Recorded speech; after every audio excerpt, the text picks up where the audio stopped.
నేను లోకస్తురాలుగా ఉన్నప్పుడు ఎంత సంతోషంగా ఉన్నాను అనిపించింది మొదట్లో.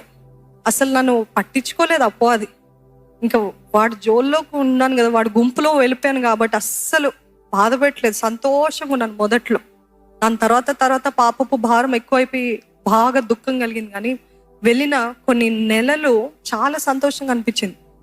అసలు ఏం బాధ లేదు, చింత లేదు, అసలు ఏడ్చిన రోజులు నాకు జ్ఞాపకం లేదు.